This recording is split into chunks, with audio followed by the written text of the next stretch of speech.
Kasi if you watch closely mga chika, nung moment na sinabi nung babae na gusto niya yung pag-ibig ni Paulo, si Paulo mga chika, tumayo siya, lumayo, tumawa lang at hindi na nagsalita. Not even a single word came out from his mouth mga chika. Tinuloy niya lang yung kanyang pagkanta. Ngayon kaya ako bumilib mga chika kasi alam niya kung paano kontrolin eh. 'Di ba? Kontrolin yung pakikipag-usap, pakikipagbiruan niya sa mga babae. 'Di ba kahit biruan lang yan mga kachika, alam niya na si Kimi ay malulungkot or probably magtatampo, magsiselos.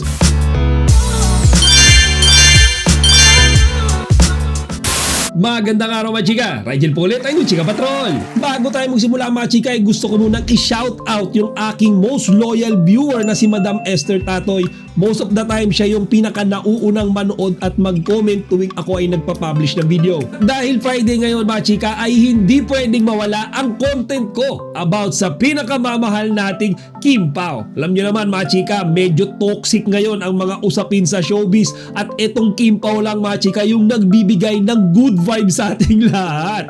So mga chika, kagaya nung sinabi ko sa update ko kahapon, talagang busy ngayon sina Kim Chiu at Paolo Abilino. Kung syempre mga chika sa shooting na ginagawa nila sa kanilang movie na My Love Will Make You Disappear, ay mayroon din silang iba't ibang mga out of town shows. At kahapon nga mga chika, natuloy yung show dito ni Paolo Abilino sa Nueva Ecija. At yan nga ay para sa Cabecera Festival. Like what I expected mga chika, talagang pinagkaguluhan si Papi Paolo diyan sa pagbisita niya sa Palayan. Actually mga chika, marami silang mga celebrities, mga singer, banda na pumunta diyan sa lugar na yan. May mga comedians and even Bamboo was there. Pero mga chika, kung mapapansin nyo, talagang mas tinilian ng mga fans nung si Paolo Abilino na yung nagpe-perform. Actually, second to the last siya mga chika. Kaya talagang medyo napuyat yung mga nag-aabang sa kanya kagabi kasi bago mag-perform si Bamboo, which is last, si Paolo Abilino yon mga chika. And medyo mabilis lang mga chika yung performance ni Paolo. If I remember correctly, mga tatlong kanta yung binitawan niya dyan. Ayon nga sa mga comment sections, talagang nabitin sila mga chika. Sabi nga nila, sana daw yung oras na para kay Bamboo mga chika na kumanta, sana si Papi Paolo na lang daw yung kumuha. And actually mga chika, meron ding isang eksena dyan na napansin ko, isang fan kasi, maswerteng fan, yung nakabiruan dyan ni Paolo habang kumakanta siya sa stage mga chika, na-interview niya itong fan. Actually, parang gino-joke niya. So, merong isang eksena na tinanong niya etong lucky fan na to, itong babae na ito, kung sino ba ang pipiliin nito. Kung ang beer ba o ang pag-ibig nung jowa niya mga chika. At etong babaeng ito talagang palaban din sa biruan kasi sinagot niya mga chika, ang gusto niya ay yung pag-ibig ni Papi Paolo. Iban sa akin, Yung asawa ko! ang beer na to ay yung pag-ibig ng boyfriend mo. Pag-ibig mo!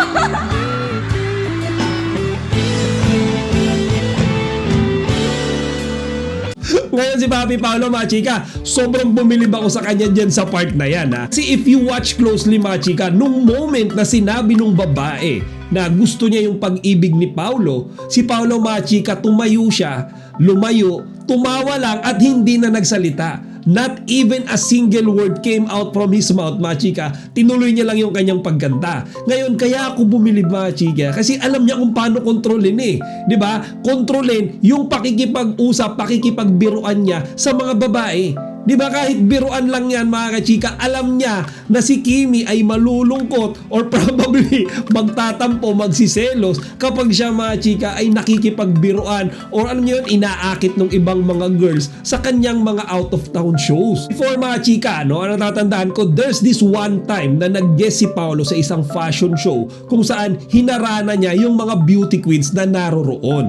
Okay? And then merong isang beauty queen contestant doon mga chika na hindi napigilan yung kanyang sarili at talaga namang niyakap si Papi Paolo. Siguro na caught off guard nung time na yun si Paolo mga chika, hindi siya nakaiwas kaagad. Pero feeling ko mga chika, nung mga time na yan, nagselo si Kimi Kaya siguro nung mga sumunod pa, yung mga succeeding shows ni Paolo, mga out of town shows niya, kapag kabiruan na mga chika tungkol sa pag-ibig, yung parang finiflirt siya or nanakawan siya ng yakap or halik, ang yun yung gagawin niya mga chika magalang siya na iiwan luluwas or lalayo mula doon sa mga fans na medyo nagko-cross na ng line para naman hindi ma-hurt ang ating Chinita Princess. Yan nga mga chika yung reason kaya saludo talaga ako kay Paolo that night. And of course mga chika, bago rin matapos yung performance niya nagawa niya ulit mag-invite to all the Kim Pao fans na panoorin yung movie nila ni Kimi. Ayun, kagaya ng sinabi niya before mga chika, nag-a-ask na naman siya na kung may time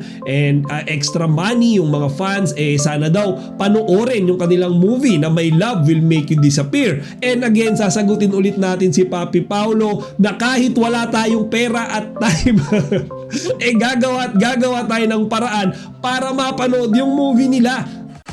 Magpapromote lang ako ng mabilis. Next year po, may pelikula po kaming kasalukuyan namin ginagawa. Ay, medyo pause po ako. Kasama ko po dyan si Kim Chu. Ang title po nito ay My Love Will Make You Disappear. Abangan niyo po next year at sana po kung may kaunti po kayong panggastos sa pangpunta ng sinehan, sana po makapunta kayo at makanood kayo.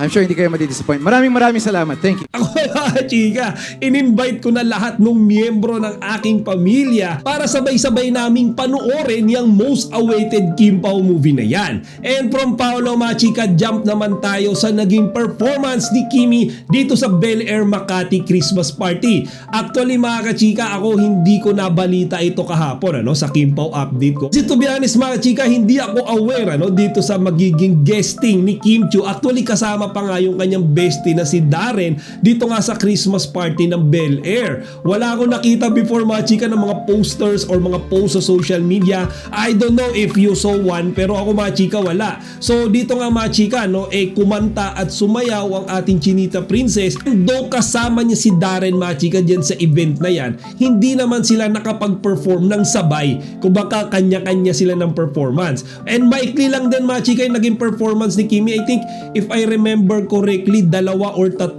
kanta lang and sayaw yung ginawa niya. Pero nung napanood ko yung videos mga chika, kagaya nung nangyari kay Papi Paolo sa Palayan Nueva Ecija, pinagkaguluhan din si Kimi dyan sa Makati. Ang daming tao mga chika. And then after nga nung event dyan ni Kimi mga chika, meron din siyang ipinost sa social media kung saan nag-dinner date pa sila nung kanyang isa namang bestie na si Bella Padilla. So mga chika, mukhang sulit na sulit tong gabing ito kay Kimi. Kasi isipin mo nakasama niya sa performance or sa isang event si bestie niya na si Darren Espanto. And then sumunod mga chika, bago niya i-end yung araw niya, yung gabi niya, kasama niya naman yung kanyang bestie na si Bella. So mga chika, yan yung update natin sa mga event na pinuntahan ng Kim Pao kahapon. And magkahiwalay nga sila pero napakarami pa rin mga fans na pumunta sa mga event na dinaluhan nila, yung mga sumuporta sa kanila. And I'm telling you, ang dami talagang mga tao. To be honest feeling ko mas marami yan kung magkasama sila ni Papi Paolo. It's just unfortunate ulit mga chika na hindi sila nagkasama dyan. So ngayon alam na natin yung reason na sila nga ay mayroong conflict of schedule. Kumbaga may kanya-kanya na silang prior commitment. Si Papi Paolo mga chika nasa Cabecera Festival and si Kimi nasa Christmas party. Pero mga chika, hindi tayo dapat malungkot kasi ilang tulog na lang. December 8, magkasama naman silang magpe-perform para sa Sinadia Festival dyan sa Roja City. And I think mga chika, matagal-tagal na rin since yung last time na nag-out of town sila nang magkasama. Ngayon na lang ulit mga chika, kaya sobrang exciting to. Diba? Tuwing mag-out of town sila, lagi punong-puno mga kachika yung mga venue. Talagang hindi mahulugan ng karayom yung mga tao sa dami, yung mga fans na nag-aabang. Ina-expect ko na mangyayari ulit yan mga chika. Actually, this coming Sunday na yan mga chika, Saturday na bukas and then Sunday, December 8. So sabay-sabay nating abangan ng Kim Pao dyan. O siya mga chika, hanggang dito na lang muna. Kung kayo ay mayroong opinion or gustong sabihin tungkol sa talakayan natin ngayon, please feel free to put it here in the comment section. Chika Patrol, signing out!